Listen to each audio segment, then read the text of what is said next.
তো প্যাকেজ বলতে সারা জীবন বুঝি internet package, data package, minute package. আমার মনে হয় আমাদের দেশের আনপাবলিকও তাই বুঝে প্যাকেজ বলতে। আমরা বিগত যে 3টা নির্বাচন দেখছি, তো কোনো নির্বাচনে কিন্তু জনগণ তার নির্বাচনে ভোটটা দিতে পারে নাই। তাহলে ধরেন যদি আমি এই নির্বাচন ব্যবস্থা, এখন আমি যেটা নির্বাচন, লেটস সে এটা নির্বাচন হইল, হু ডু আই ট্রাস্ট? আমার ভোটটা যে আমি যাকে দিলাম তার কাছে গেল কি না, এই নিশ্চয়তাটা তো আমার মধ্যে আসতে হবে, জনগণের কাছে আসতে হবে। তো আমার মতো, এটা আমার মনে হয় যে আসলে একটা নির্বাচন হওয়ার আগে কিছু বেসিক সংস্কার কিন্তু নেসেসারি। বেসিক সংস্কারগুলো কি বোঝাচ্ছি আমি, আমার কাছে মনে হয় যে এই যে নির্বাচনটা আসলে ঘটবে তার আগে নির্বাচন কমিশন কিভাবে ফাংশন করবে, নির্বাচনটা কিভাবে ফাংশন করবে। আপনারা জানেন যে আমাদের যে সংস্কার কমিশনগুলো হয়েছে 6টার পরে 11টা হলো, এই সংস্কার কমিশনের মধ্যে কিন্তু সংবিধান নিয়ে যেমন আলাপ আছে, তেমনি আমাদের দেশে যে নির্বাচন পদ্ধতি, এই পদ্ধতিতেও হয়তো পরিবর্তন আসতে পারে, আমরা এখনো জানি না। এটা তো সকল রাজনৈতিক দলগুলোকে তারা এখানে স্টেক ধরছেন, যে সকল রাজনৈতিক দলের মতামতে এটা হবে। এখন সকল রাজনৈতিক দল কি জনগণের কথা বলে কিনা, এটা আমি মনে করি গুরুত্বপূর্ণ। আজকে আমার 2 ক্যাবিনেট বিশিষ্ট সংসদ ব্যবস্থা হবে, আমার নাকি হলো প্রাদেশিক ব্যবস্থা হবে, নাকি স্টেট হবে, নাকি যেমন ছিল সেমন নির্বাচনী ব্যবস্থাই হবে, এটা তারা বলছে যে বিভিন্ন পার্টিগুলো যদি একমত হয় তাহলে সেই ব্যবস্থায় তারা নির্বাচনটা করবে। এই সংস্কার প্যাকেজের কথা যেটা আপনি বললেন, যে ছোট সংস্কার প্যাকেজ, বড় সংস্কার প্যাকেজ, আমি খুব বেশি এটার মধ্যে পার্থক্য এখনো বুঝি নাই। আমার ব্যক্তিগত জায়গায় পড়াশোনা থেকে আমি বুঝি নাই যে ছোট প্যাকেজটা কি, বড় প্যাকেজটা কি।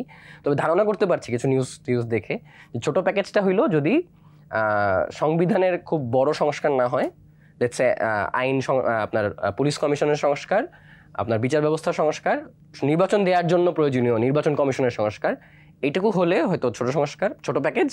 আর বড় প্যাকেজটা হলো যদি আমরা কমপ্লিটলি সংবিধানটাকে নতুন করে করতে চাই, সেটা হয়তো বড় প্যাকেজ। এরকম একটা আমার বোধে এটুকু বলে। তো সেক্ষেত্রে আমি মনে করি যে আসলে এই মুহূর্তে সংস্কার করবে যারা, সেটা তো এই অন্তর্বর্তী সরকার।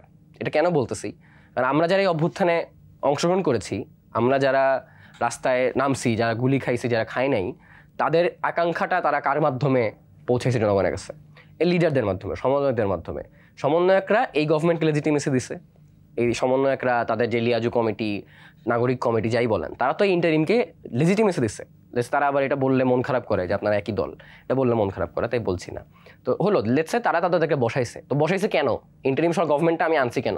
সারা জীবন আমার দেশ চালাবে না তো ইন্টারিম, কারণ এটা বিপ্লবী সরকার না। যেহেতু এটা একটা বিপ্লবী গভর্নমেন্ট না, যেহেতু এটা জনগণের সার্টেন কিছু কাজ করার জন্য কিন্তু ইন্টারিমটা আসছে। ইন্টারিমের আর কোনো দরকার নেই। আমার তো দেশ চালানোর জন্য ইন্টারিম লাগবে না, দেশ চালানোর জন্য নির্বাচন আসছে। ইন্টারিম কিছু নির্দিষ্ট কাজ করার জন্য আসছে, সেই কাজগুলো ইন্টারিম করতেছে না। আমি মনে করি তারা যথাযথভাবে করতে পারতেছে না।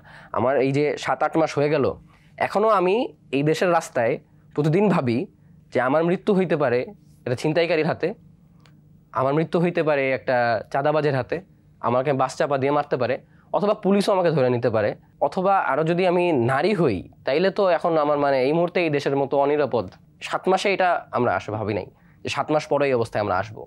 তো ইন্টারিমের কাছে আমি মনে করি এই যে সংস্কারটা যেটা আমরা বলতেছি, স্থায়ী সংস্কার কারা করবে, তো দেশের স্থায়ী সংস্কার কিভাবে ঘটবে, সেই প্রসেসটা হইলেও ইন্টারিমকে দেওয়ার কথা ছিল।